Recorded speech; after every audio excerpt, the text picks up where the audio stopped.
다 같이 합시다. 근심하지 마십시오. 이것이 예수님이 오늘 우리에게 해주시는 말씀입니다. 여러분 한 분 한 분에게 근심하지 말아라, 그 말씀을 해주시는 겁니다. 코로나19 전염병으로 말미암은 문제 중 하나가 불안감이 늘어났다는 겁니다. 불안하다는 거죠. 사회적 단절과 고립도 심화되고 또 생활의 어려움도 심화가 되면서 더욱 불안감을 많이 느끼게 됩니다. 하루하루의 생활도 힘이 들고, 그리고 매달 다가오는 지출에 대한 압박감도 크게 느껴질 수 있습니다. 국가도 불안하고 국제 정세도 불안합니다. 더 많은 것을 가져야 행복할 것 같았고, 그리고 물질적으로 더 잘 사는 것이 좋은 것이라고 하는 그 세상적 가치관에 감염이 된 코로나19보다도 더 위험한, 코로나19는 우리 육신을 죽게 하지만 물질을 더 많이 가져야 행복하다고 하는 생각이나, 또는 물질을 더 많이 가져야 좋다라는 그런 생각은 우리 영혼을 죽게 하는 거니까 더 무서운 전염병입니다.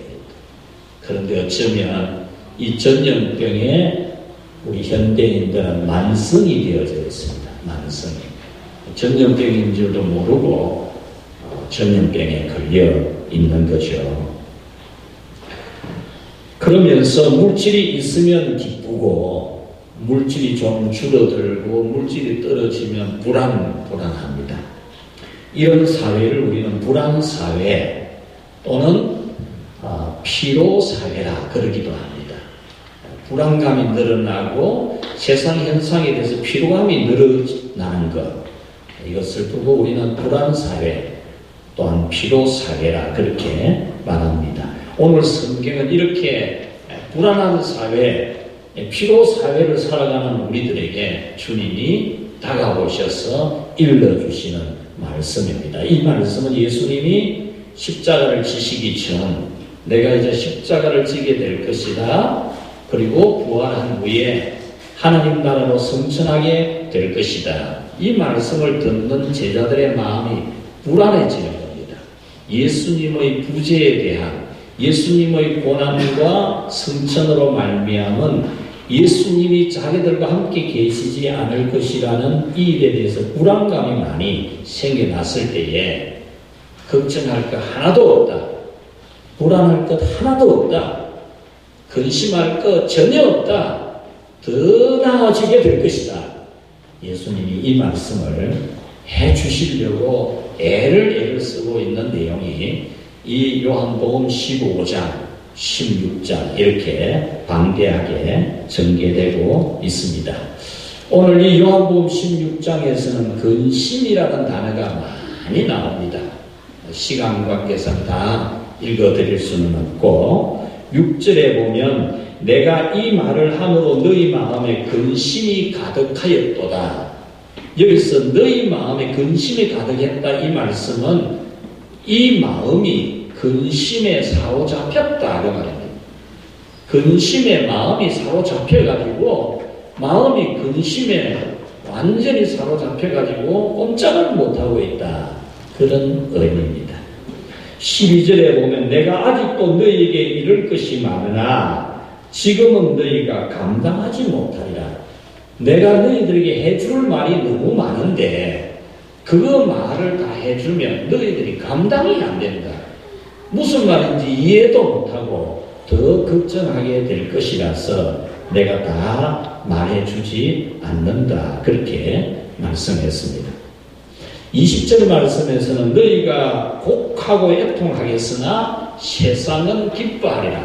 세상은 기뻐하고 좋아하는데 교회와 제자들과 성도들은 곡하게 될 것이다. 여기서 곡은 초상집에서 우는 걸 말합니다.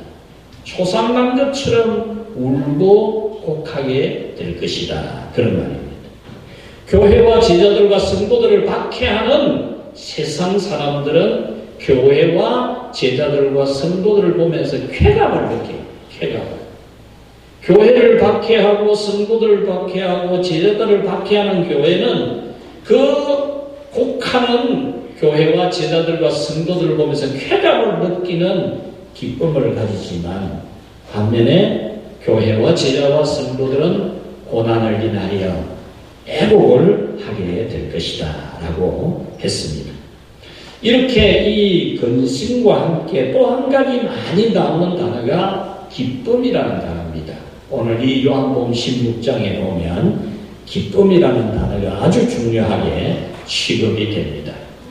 마태복음, 마가복음, 누가복음 이 세 공간복음서의 특징은 예수님께서 이 세상에 대환란이 있을 것이다, 박해가 있을 것이다, 고난이 있을 것이다, 이 부분을 중점적으로 다룬 성경이라면, 요한복음은 그 말세의 대환란과 고난과 그 문제 때문에 고난당하는 성도들일지라도 하나님께서 성령을 보내어 주셔서 그 근심을 충분히 이길 수 있다, 이 부분에 초점을 맞춘 성경이 요한복음입니다.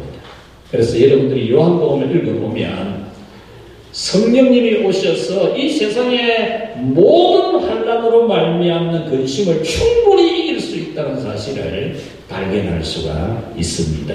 오늘 이 본문이 바로 그런 기조 가운데서 예수님이 해주신 말씀입니다. 20절에 내가 진실로 진실로 너희에게 이르노니 너희는 근심하겠으나 너희 근심이 도리어 기쁨이 되리라. 너희 근심이 도리어 기쁨이 될 것이다.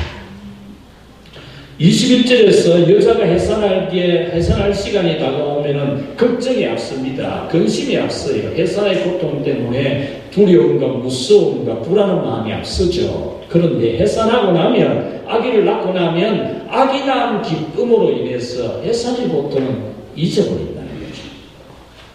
22절에 지금은 너희가 근심하나 너희 마음이 기쁠 것이요 너희 기쁨을 빼앗을 자가 없으리라. 너희가 지금은 근심하고 있는데 내가 주는 성령님이 주시는 기쁨을 얻게 되면 그 기쁨을 빼앗을 자가 없게 될 것이다.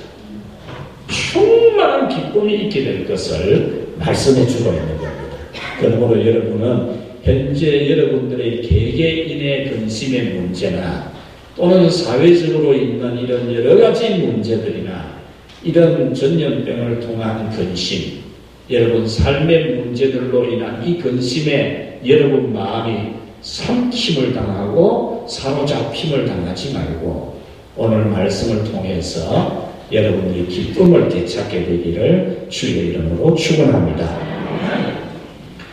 예수님은 내가 가고 내가 십자가에 죽고 부활하고 승천하여 하나님 아버지께로 가는 것이 너희에게 더 유익하다, 더 훨씬 유익하다, 그 말씀을 해주시면서 성령님이 오시게 될 때 우리에게 어떤 유익이 있는지를 크게 세 가지로 말씀합니다. 첫째, 같이 합시다. 성령님이 오시면 세상에 대하여 담대해진다.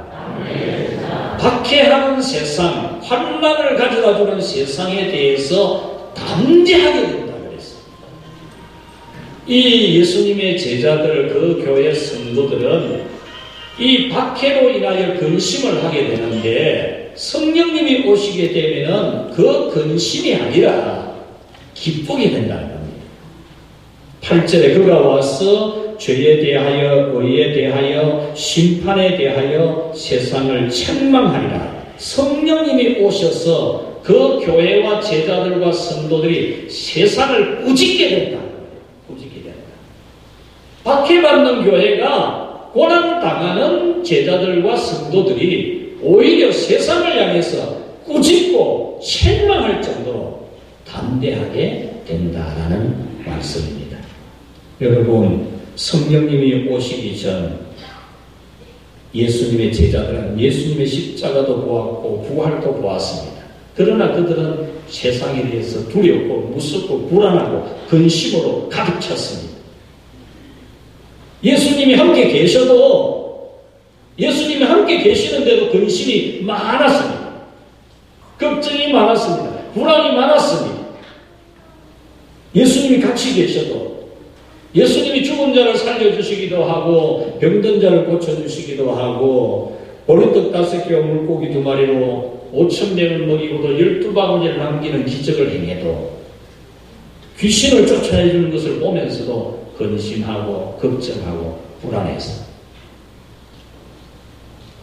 예수님이 내가 가는 것이 너희에게 더 유익하다 왜 성령님이 오셔서 너희들로 하여금 세상에 대해서 근심 안 하고 걱정 안 하고 불안 안 하고 담대해질 수 있기 때문에 성령님이 오시는 것이 낫다.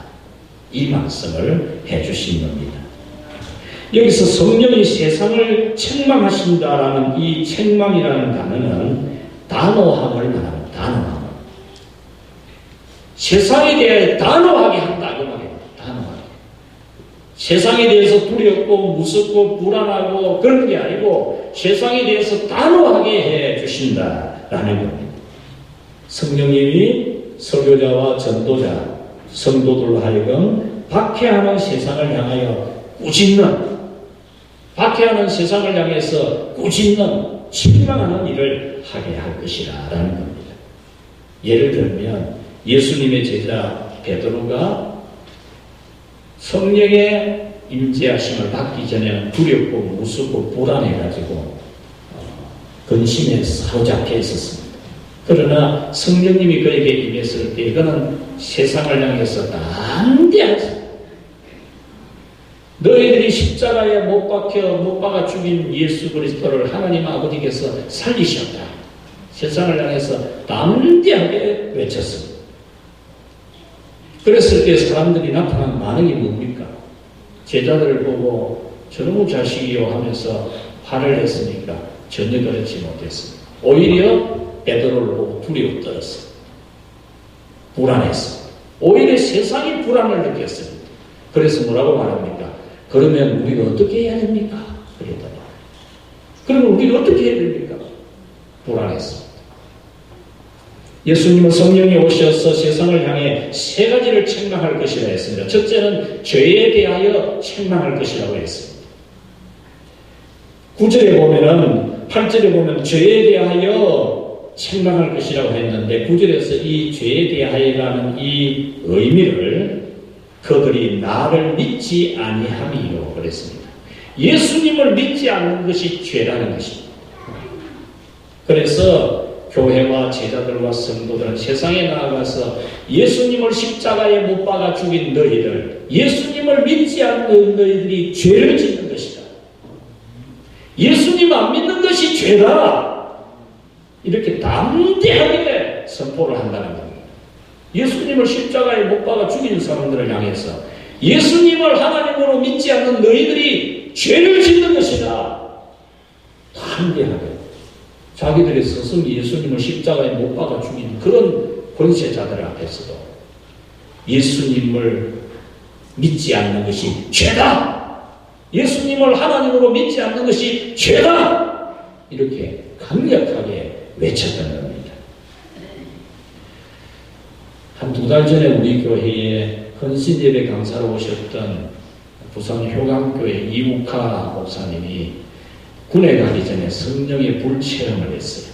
성령의 불을 체험하고 군에를 갔는데 전도하고 싶어서 견디지를 못하는 겁니다.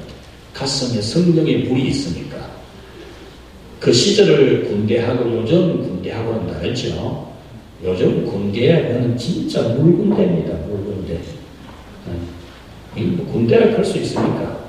그때마다 얼마나 국교율이 심하고 군율이 엄격할 때니까 이 친구가 전도를 하고 싶어서 연대장 부인, 자기들은 사모님이라고 합니다. 연대장 부인에게 그분이 집사였는데 집사님 커피를 좀 주십시오. 커피. 그때마다 커피가 귀한 시절이지 않습니까? 커피를 끓여서 이제 포토에 담아서 차로 속에서 경비 서고 있는 밤에 추운 밤에 경계 쓰고 있는 병사들을 찾아다니면서 커피 따로 주면서 전도를 하는 겁니다. 전도를 하는데 어떻게 하느냐? 예수 안 믿으면 지옥 간다. 예수 안 믿으면 지옥 간다. 그 말만 합니다. 그 말만. 그리고 누구든지 앞에 사람이 보이기만 하면은 예수 안 믿으면 지옥 갑니다. 예수 안 믿으면 지옥 갑니다. 그러는 거예요. 이 친구가 하도 그 말을 크게 많이 하고 다니니까 소문이 났어요. 사단에까지 소문이 나가지고 사단장 귀에까지 들어간 겁니다. 사단장 귀에까지 들어가가지고 이 군종병, 군목도 아니고 군종병, 군목을 도우면서 일하는 군종병인데 불른 겁니다.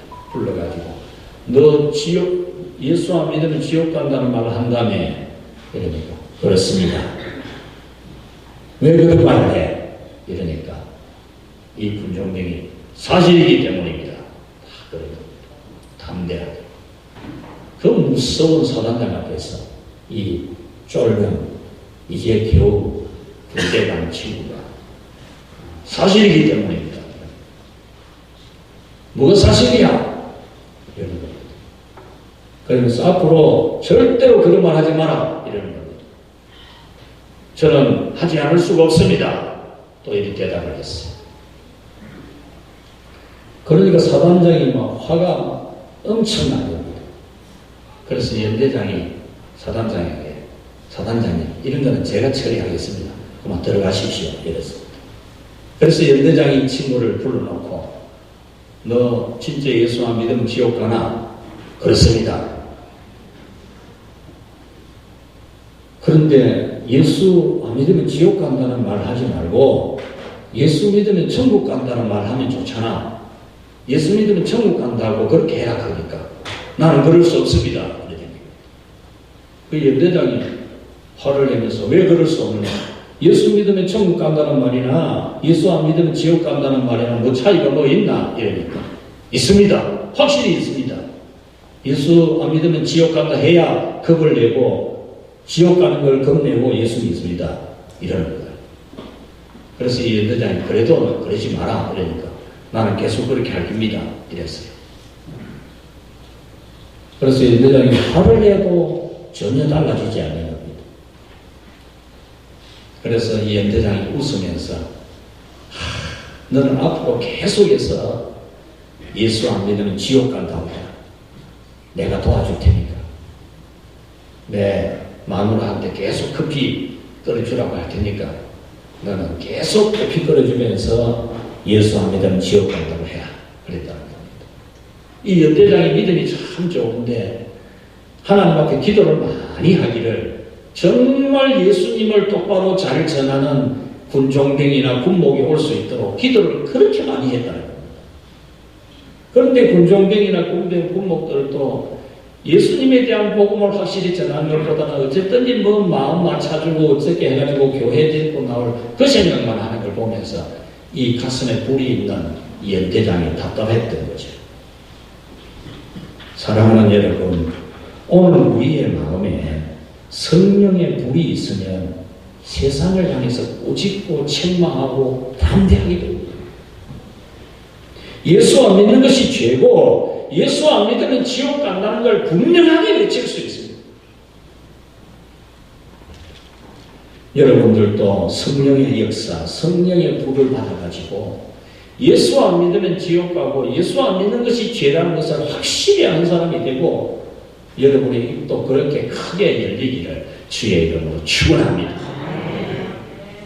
두 번째로 이 성령님이 오셔서 세상을 꾸짖고 세상을 향해서 담대하게 하는 것이 뭐냐? 그것은 의에 대하여 세상을 향해서 의에 대하여 담대하게 외친다는 겁니다.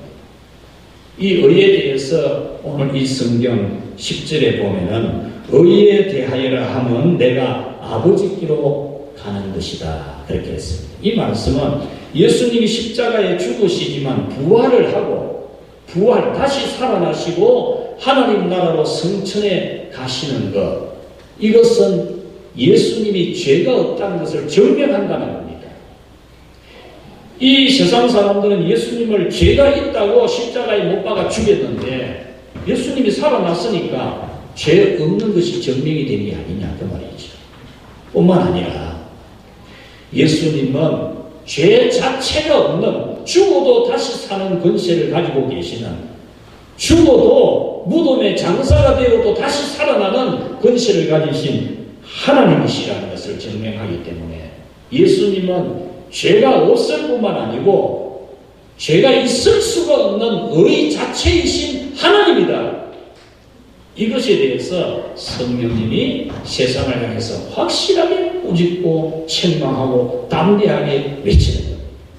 같이 합시다. 예수님은 하나님이시다. 할렐루야. 오늘 우리에게 이 고백이 하나님을 향해서도 있어야 될 뿐만 아니라 세상을 향해서도 있어야 돼요. 세상을 향해서. 예수님은 하나님이시다. 성령님이 오시면 우리 입에서 그 말이 나와요. 세 번째로 성령님이 세상을 향해서 책망하는, 담대하게 하는 것은 뭐냐? 같이 합시다. 세상 임금이 심판받았다. 세상 임금이 심판받았다고 성령님은 교회와 제자들과 성도들로 하여금 담대하게 세상을 향해서 외치게 합니다. 세상 사람들이 임금처럼 떠받들고 있는, 세상 사람들이 임금처럼 받들고 복종하고 있는 세상 임금, 귀신, 마귀, 사탄에 대해서 성령 받은 사람은 그 귀신, 사탄, 마귀는 예수님으로 말미암아 심판받았다. 심판받았다. 그렇게 외치게 한다는 겁니다. 11절에 보면은 심판에 대하여 하면 이 세상 임금이 심판을 받았습니다. 그랬습니다. 여러분, 예수님이 십자가에 죽으심으로 말미암아 사탄, 마귀, 귀신, 세상이 임금처럼 떠받드는 세상 사람들 귀신을 얼마나 받드는지 모릅니다. 손이 불이 나도록 비비고 얼마나 겁을 내고 불불 떨고 귀신이라 하면 막 꼼짝도 못하고 귀신 앞에 모든 것 다 갖다 바치고 그렇게 살아갑니다. 그런 귀신을 향해서 성령 받은 사람은 귀신을 향해 꾸짖는 겁니다. 너는 이미 죽었어. 너는 이미 예수님이 십자가에 못 박히실 때에 너는 패했어. 너는 영원한 지옥불에 들어가게 되어 있어. 이러면서 귀신을 꾸짖고 책망하고 귀신을 쫓아내는 겁니다. 귀신 들린 사람에게서 귀신을 쫓아내는 그런 권세와 힘을 가지게 하시는 성령님이시라는 겁니다. 히브리서 2장 14절에 예수님께서 십자가에 죽으심으로 사탄은 심판을 받았음을 성령은 증거하신다 그랬습니다. 성령 받기 전에 제자들은 세상 앞에서 겁을 내었습니다. 무서웠습니다. 불안했습니다. 큰 소리 한번 못 칩니다. 그러나 성령 받은 예수님의 제자들과 교회와 성도들은 세상을 향해서 담대했습니다. 여러분, 오늘 이 세상에 있는 수많은 일들 가운데서 여러분들은 어느 정도로 담대하십니까? 성령의 불을 받아서 세상에 대해 두려움이 없는, 세상에 무슨 일, 어떤 일이 있어도 오늘날 같은 이런 전염병과 그로 말미암는 수많은 문제가 발생될 수 있는 우리 미래에 대해서도 여러분 근심하거나 염려하거나 걱정하거나 불안하지 않고 성령님의 불을 받아가지고 여러분이 세상을 향해서 담대하게 꾸짖을 수 있는, 귀신에 대해서까지도 담대하게 꾸짖고 쫓아낼 수 있는 그런 여러분이 다 되기를 주의 이름으로 축원합니다. 두 번째로 성령님이 오시면 우리에게 더 유익한 것이 뭐냐? 같이 합시다. 예수님에 대하여 확실하게 믿게 된다. 예수님이 내가 십자가에 죽고 부활해서 하나님 나라로 가는 것이 너희들에게 더 유익하다. 무엇이 더 유익하냐? 첫 번째는 너희들이 세상에 대해서 담대해진다. 두 번째로 나에 대해서 확실히 알고 믿게 된다. 그랬어요. 내가 너희들과 같이 있는 것보다, 내가 너희들 눈에 보이고 있는 이것보다, 내가 너희들 눈 보는 데 앞에서 기적을 행하고 너희들 귀에 들리도록 말씀을 들려주는 것보다 성령님이 오시는 것이 나에 대해서 더 확실하게 알 수 있는 길이다. 예수님이 이렇게 말씀했어요. 여러분 생각이 어떻습니까? 예수님을 눈으로 보는 거하고 예수님이 행하는 기적을 눈으로 보고 예수님이 하시는 말씀을 귀로 직접 듣는 거하고 성령님, 예수님이 눈에 안 보이고 성령님이 말씀을 통해서 말씀 전하는 자를 통해서 예수님에 대해서 들려주는 거하고 어느 것이 더 예수님에 대해서 확실히 알게 될 것 같습니다. 여러분들은 지금 예수님을 눈으로 보지 않고 있습니다. 예수님의 음성을 직접 듣는 게 아닙니다. 그런데 여러분들은 예수님에 대해서 눈으로 보고 귀로 직접 듣는 것보다 더 확실히 믿고 있습니다. 자, 오늘 성경에서 예수님은 이렇게 말씀합니다. 진리의 성령이 오시면 그가 너희를 모든 진리 가운데로 인도하시리라 그랬는데 여기서 진리는 예수님을 말합니다. 예수님을 알고 예수님에 대하여 깨닫고 예수님이 하나님이신 것을 믿고 예수님이 우리 죄를 십자가의 피로 다 속죄한 걸 믿고 예수님의 부활을 믿고 예수님이 성천에서 하나님 나라에 우리 집을 짓고 있는 걸 믿고 예수님이 나중에 우리를 데리러 오실 것을 믿는 이 믿음을 성령님이 확실하게 주신다. 그런데 제자들은 예수님의 말씀이 무슨 말씀인지 통 모릅니다. 예수님이 십자가에 죽을 그렇게요. 왜 죽으려고 그런지 이해가 안 되고 예수님이 죽었다가 살아난다 하니까 그 말이 무슨 말인지 통 이해가 안 됩니다. 죽어가지고 또 어떻게 살아나는지 이해가 안 됩니다. 예수님이 내가 아버지께로 갈 것이다 하니까 아버지께로 간다는 그 말이 또 무슨 말인지 이해를 못합니다. 17절에 보면 제자 중에서 서로 말하되 조금 있으면 나를 보지 못하겠고 조금 있으면 나를 보리라 하는 이 말씀이나 내가 아버지께로 감이라는 이 예수님 말씀이 도대체 무슨 말씀인지 모르겠다 그랬어요. 예수님이 하시는 말씀이 무슨 말씀인지 통 모르겠다는 겁니다. 예수님이 조금 있으면 십자가 지고 죽게 된다는 말, 다시는 너희들이 조금 있으면 나를 못 본다고 하는 이 말이 무슨 말인지 모르고 다시 살아난다 해도 그 말이 무슨 말인지 모르고 내가 성천한다 그래도 무슨 말인지 모르고 그런데 여러분은 어떻습니까?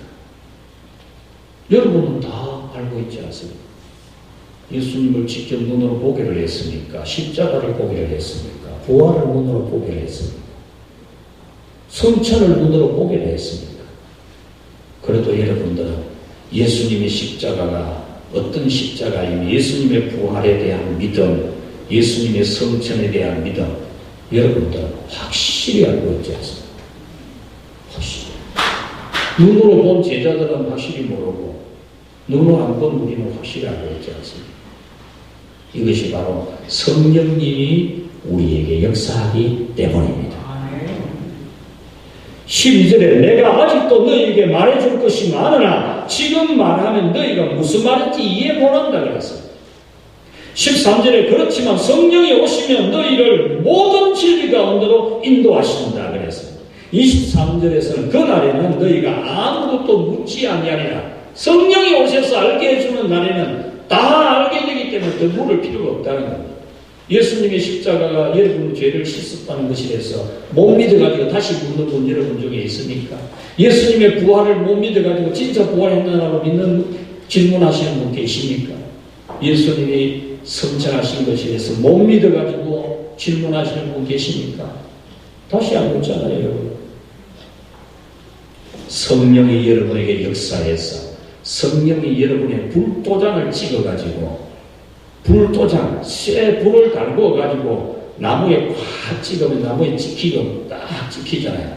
그와 같이 우리 마음에 성령님이 예수님에 대하여 확실히 믿어지도록 불로 달군 쇠 도장으로 꽉 찍었듯이 우리 가슴에 성령님이 예수님에 대한 믿음을 꽉 찍어서 우리는 확실히 알게 된 것입니다.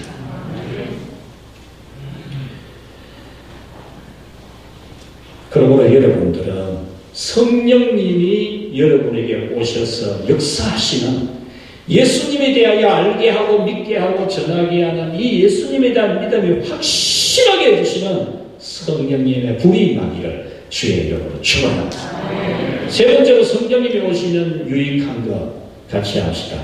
하나님의 능력을 받는다. 하나님의 능력을 받는 겁니다. 우리가 세상 사람들보다 누구보다 조금 나은 능력을 우리가 노력해서 가지게 된다, 그런 뜻이 아니고 성령님이 하나님의 능력, 하나님의 권능, 하나님의 권세를 우리가 가지게 한다는 것. 예수님이 가지고 계신 하나님 아들의 권세를 성령님이 우리도 예수님을 믿게 해서 우리도 예수님과 똑같이 하나님 자녀의 권세를 가져서 예수님이 가지고 있던 권세를 우리가 가지게 한다는 겁니다. 14장 12절에 나를 믿는 자는 내가 하는 일을 그도 할 것이요 또한 그보다 큰 일도 하리니 이는 내가 아버지께로 가니라. 예수님이 하나님 아버지께로 가고 성령님이 오심으로써 우리는 예수님이 행하던 놀라운 일들을 행하게 되고 예수님이 행하신 큰 일을 그보다 더 큰 일도 할 수 있게 된다는 겁니다. 요한복음 14장 13절에 너희가 내 이름으로 무엇이든지 구하든지 내가 행하리라고 했습니다. 사도행전 2장 33절에 하나님이 예수님을 높이시며 그가 약속하신 성령을 아버지께 받아서 너희 보고 듣는 이것을 부어주셨느니라. 오순절날 성령을 받은 이 교회 성도들이 방언을 하고 하나님의 기적이 나타나고 담대하게 복음을 전하니까 이거 도대체 어찌 된 기냐 막 이렇게 궁금해하니까 예수님이 성부 하나님께 받은 성령을 우리에게 부어주셔서 성령님이 우리에게 역사함으로 이런 놀라운 일들이 일어나고 있는 것이다.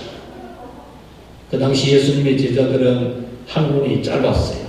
가방끈이 짧았다니까. 갈릴리 출신들. 그래서 이 갈릴리 출신들이 저렇게 막 담대하게 복음을 전하고 이러니까 사람들이 눈이 휘둥그레져가지고 이게 무슨 어떻게 된 거고 막 궁금해했잖아요. 여러분 이렇게 성령님이 역사하면 우리는 능력을 받습니다. 큰 능력을 가질 수 있어요. 하나님의 능력, 하나님 자녀의 권세를 가질 수 있습니다. 우리는 그 권세를 가지고 이 세상을 향해서 담대하게 복음을 전파하고 하나님 나라를 세우며 살아가는 그런 우리가 될 수 있습니다. 그러므로 여러분들은 예수님이 내 눈에 안 보이는 것으로 예수님이 진짜 있는 긴지 없는 긴지 의심하는 것이 아니라 성령으로 성령이 여러분에게 믿음의 북도장을 확 찍어줘가지고 예수님을 확실히 믿고 담대하게 세상을 살아가는 그런 여러분이 되시기를 축원합니다. 성령이 주시는 은사도 능력도 받으십시오. 하도 요즘 살기가 좋아하니까 은혜 받고 은사 받고 능력 받는 것은 별 재미도 못 느끼는, 영화 한 편 보는 것보다도 별 정기를 못 느끼는, 밤새고 기도하고 부르짖어서 은사 받고 은혜 받고 능력 받는 걸 성령의 본능이 나타나는 이런 것에 대해서는 어디 여행 한 번 가는 것보다도 못 취급 안 하는 큰 사람이 되면 안 돼요. 그런 사람. 성령의 불을 받아서 신령한 권능이 있는, 신령한 능력이 있는, 영적인 권능이 있는 그런 성도들이 되기를 바랍니다. 말씀을 맺겠습니다. 하나님의 자녀들이 얻는 기쁨은 크게 두 가지입니다. 하나는 하나님이 은혜를 베풀어 주실 때 하나님이 어려운 일에서 건져주시거나 문제를 해결해 주시거나 병을 고쳐주시거나 복을 주시거나 이럴 때의 기쁨이 있습니다. 시편의 기쁨은 대부분 여기에 속합니다. 어려움을 당했을 때 하나님이 도와주심으로 해결해 주심으로 기쁨이 넘치는 겁니다. 또 한 가지가 성령의 역사로 말미암는 기쁨입니다. 오순절날 성령의 강림으로 말미암아 가장 두드러진 현상은 뭐냐? 기쁨입니다. 성령의 역사를 받은, 성령의 인재를 받은 교회와 제자들과 성도들에게 가장 두드러진 모습은 기쁨이 충만해집니다. 그들의 환경이 달라진 것 전혀 아닙니다. 예수님도 이미 승천하시고 계시지 않습니다. 그들은 돈 가지고 교회를 세운 것도 아닙니다. 사람이 많아서 개척하고 성교한 게 아닙니다. 모든 것이 빈핍했지만 그들은 기쁨이 충만한 가운데 어려움 중에서도 가난한 중에서도 궁핍한 중에서도 박해가 계속되는 중에서도 기쁨이 충만하게 교회를 세워갔던 겁니다. 오늘 여러분에게 어떤 기쁨이 있습니까? 기쁨이 충만하십니까? 여러분 성령의 큰 역사를 받아서 여러분이 기뻐할 수 있기를 바랍니다. 성령의 9가지 열매 중에 두 번째가 희락입니다. 희락. 이거 기쁨입니다. 기쁨. 성령이 역사하는 사람의 열매, 나타나는 현상은 기쁨입니다. 얼굴에 기쁨이 넘쳐야 돼. 가슴에 기쁨이 넘쳐야 돼. 모든 삶의 기쁨이 가득해야 됩니다. 여러분 세상에서 얻는 기쁨 그거 너무나 일시적입니다. 너무나 짧은 겁니다. 세상에서 기쁨을 얻었을 때 여러분 어때요? 그렇게 좋았는데 생각 중에 작은 근심할 것만 생각이 나도 그만 얼굴이 달라져. 가슴이 달라져. 세상 것 때문에 좋아하다가도 조그마한 근심할 생각만 나도 사라집니다. 세상 기쁨은 여러분 잠시 눈 깜짝할 사이에 있는 것입니다. 그것이 여러분의 기쁨을 걸지 마십시오. 예수님을 믿으면서 하나님의 자녀가 되었으면서도 세상 근심에 눌려있지 마십시오. 고린도서 6장 1절에 우리가 하나님과 함께 일하는 자로서 너희를 권하노니 하나님의 은혜를 헛되이 받지 말아라. 하나님이 자녀가 되게 했고 하나님의 자녀의 권세를 주셨는데 하나님 자식의 권세를 줬는데 그런 은혜를 헛되이 받지 말아라. 하나님 자녀 같은 모습이 전혀 안 보이는 겁니다. 무슨 물만 있으니 일만 있으면 슬퍼하고 근심하고 걱정하고 하나님 자식 같은 모습이 하나도 안 보이는 겁니다. 고린도서 6장 9절 무명한 자 같으나 유명한 자요. 아무 이름도 없는 게 보면은 굉장히 유명한 사람이죠. 하나님 나라의 유명한 사람이고 죽는 자 같으나 보라 우리가 살고 죽임 당하는 것 같은데 펄펄 살아갑니다. 징계를 받는 자 같으나 죽임을 당하지 아니하고 근심하는 자 같으나 항상 기뻐하고 다른 사람 볼 때는 근심거릴 뿐인데 항상 기뻐하고 가난한 자 같으나 많은 사람을 부유하게 하고 아무것도 가진 게 없는 것 같은데 시간을 내고 자기 움직일 수 있는 몸 가지고 봉사하고 자기에게 있는 작은 물질이지만 섬기면서 많은 사람을 부유하게 만들고 아무것도 없는 자 같으나 모든 것을 가진 자처럼 아무것도 가진 게 없는 것이 전부 다 가진 것처럼 그렇게 부유한 마음을 가지고 살아가는 것 이것이 은혜를 똑바로 받는 것 하나님의 은혜를 헛되이 받지 마십시오. 예수 믿게 되었으면서 하나님 자식이 되어가지고 세상 것 때문에 근심하고 그러지 마십시오. 성령이 역사하는 사람은 근심하는 자 같으나 항상 기뻐하고 가난한 자 같으나 모든 사람을 부유케 하는 사람입니다. 여러분 예수님께서 우리 죄를 다 짊어지셨다면 성령님은 우리가 세상에 대해서 담대하게 합니다. 예수님이 부활하셨다면 성령님은 예수님의 부활에 대해서 확신하게 합니다. 예수님이 하나님이신 것을 확신하게 합니다. 예수님이 성천하셔서 우리를 위하여 하늘에 집을 짓고 있다면 성령님은 현재 우리와 함께 계시면서 우리에게 능력을 주시고 권세를 주시고 정말 이 세상을 이기면서 하나님 나라를 세워가는 하나님 나라의 일을 하는 그런 사람으로 우리를 만들어 주십니다. 세상을 인하여 염려하지 말고 세상에 빠져 있지 말고 세상 것에 목매지 말고 성령 충만해서 세상을 향해 꾸짖을 수 있는 예수님에 대해서 확신하는 귀신을 세상 사람들이 임금처럼 떠받들고 겁내고 무서워하는 귀신을 담대하게 쫓아내는 그런 권세를 가진 그런 우리 모두가 살아갈 수 있기를 주의 이름으로 축원합니다. 하나님 아버지 감사합니다. 우리가 지식으로 노력으로 얻은 것이 아니라 성령의 임하심으로 예수님에 대한 믿음이 확실하게 있게 되어지고 세상을 향해서 담대하게 꾸짖을 수 있고 귀신을 향해서도 담대히 쫓아낼 수 있는 저희들이 되게 해주신 은혜를 감사합니다. 세상 이 권세 잡은 마귀가 뿌려놓은 근심에 눌려서 이 세상 일 때문에 아무것도 하지 못하고 불행하게 될 것 같은 생각에 눌려있는 주의 성도들에게 성령님이 불을 던져 주시옵소서. 우리 모두에게 성령님의 불을 주셔서 이 세상을 향하여 담대하게 하여 주시옵소서. 담대하게 예수님을 전하고 예수님의 나라를 세우는 저희들 되게 해 주옵소서. 성령의 권능을 받아서 땅끝까지 하나님 나라를 세워가는 복음 전도자의 사명을 감당하게 하여 주시옵소서. 성령님의 큰 능력과 은사들로 우리에게 부어 주시옵소서. 예수님의 이름으로 기도하옵나이다. 아멘.